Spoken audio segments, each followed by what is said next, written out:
கருணா சீரியலில் நாளைக்கான எபிசோடு செம்ம மாதம் இருந்துச்சு. அதுக்கு முன்னாடி வீடியோ பிடிச்சிருக்குண்ணா எவ்வளோக்குள்ள பிடிக்குமா அவ்வளோக்குள்ள லைக் பண்ணிட்டு பார்த்தா பேச கொஞ்சம் மோட்டிவேட்டிங்காக இருக்கும். ப்ளீஸ் பார்த்து சப்போர்ட் பண்ணுங்கள் ஃப்ரெண்ட்ஸ்.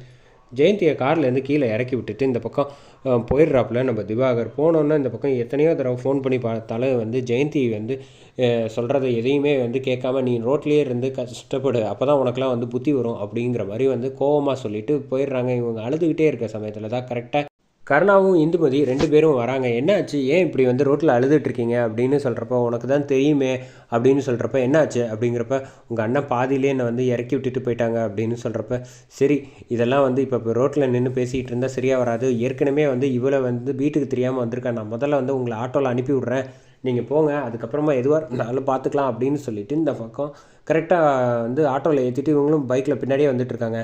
அந்த சமயம் வீட்டுக்கு போனதுக்கப்புறம் திவாகர் செம கோவத்தில் அவங்க அண்ணன்கிட்டையும் எல்லாருக்கிட்டையும், ஏன்டா நீ மட்டும் தனியாக வந்திருக்க அப்படின்னு சொல்கிறப்ப, அவளை அங்கேயே இறக்கி விட்டுட்டு வந்துட்டேன், இப்போதைக்கு எதுவும் கேட்காதீங்க. கிருபா கேட்குறாங்க, எங்கே அந்த இந்துமதி அப்படின்னு சொன்னோன்னா, அப்போ தான் நடந்த எல்லா விஷயத்தையும் சொல்லிடுறாங்க. போனா 1க்கு 4 தடவை, நான் எவ்வளோ தடவை சொல்லியும் கேட்காம அவள் வீட்டை விட்டு போயிட்டா அப்படின்னு சொல்கிறப்ப, நீ தடுத்தும் அவள் கேட்கலையா அப்படிங்கிறப்ப, ஆமாம் என்னால் என்ன செய்ய முடியும் அப்படின்னு சொல்கிறப்ப, தீனதயாளன் இப்போ தான் பேசுகிறாங்க.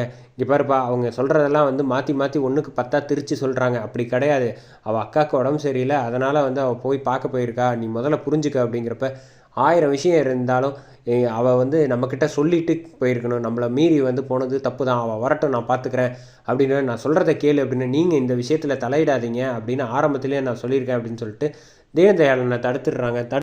என்ன நினச்சிக்கிட்டு இருக்கேன், நீ மாட்டுக்கு இஷ்டத்துக்கு எங்கள் யாருக்கிட்டையும் சொல்லாமல் நீ கிளம்பி போனது தப்பு, மரியாதையாக என்கிட்ட மன்னிப்பு கேளு, இதுவே முதலும் கடைசியுமாக இருக்கணும் அப்படின்னு சொன்னோன்னே இந்து தைரியமாக எதுக்க ஆரம்பிச்சிடுறாங்கன்னே சொல்லலாம் நம்ம கிருபாவை.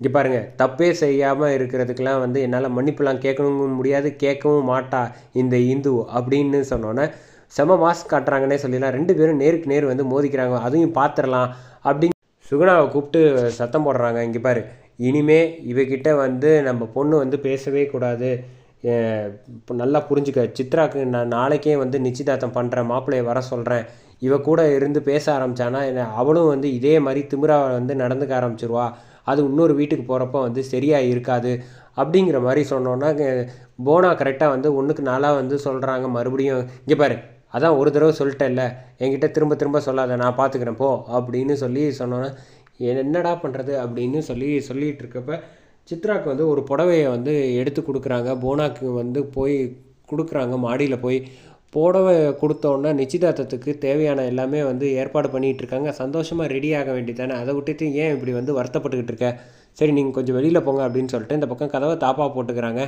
சரி ஒரு 5 நிமிஷம் ஆச்சு, 10 நிமிஷம் ஆச்சு, அப்படியே பார்க்குறாங்க. இன்னும் என்ன இப்போ இந்நேரத்துக்கு கதவை திறந்துருக்கணும், ஒரு புடவை கட்டுறதுக்கு இவ்வளோ லேட் பண்ணுறாளே அப்படின்னு சொல்லி கதவை கரெக்டாக தட்ட ஆரம்பிக்கிறாங்க.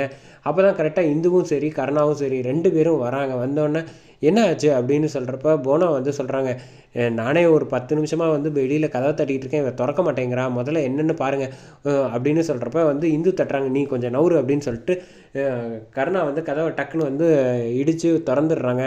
திறந்தோன்னே உள்ளே போய் பார்த்தா அதிர்ச்சியாகி நிற்கிறாங்கன்னே சொல்லிடலாம். இந்த பக்கம் பார்த்தா அங்கே சித்ராவை காணும்.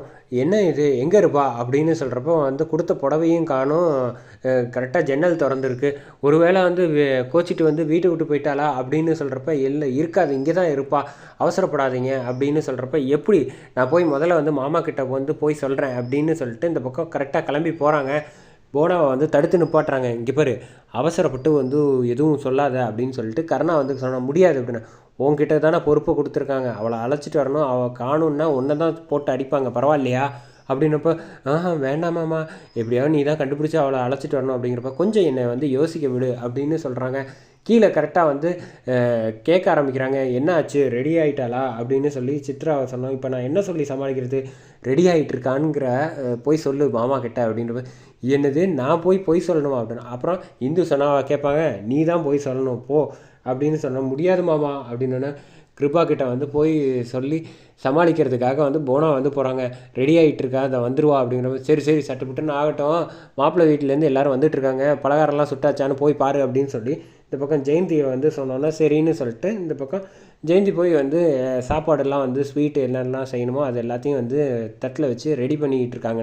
இந்து தான் வந்து திட்டம் போட்டு வந்து கரெக்டாக சித்ராவை வந்து வெளியில் அனுப்பி வச்சாங்கங்கிற பழி விழ போகுது. வெயிட் பண்ணி பார்ப்போம் எவ்வளோ சுவாரஸ்யமாக கொண்டு போகிறாங்க.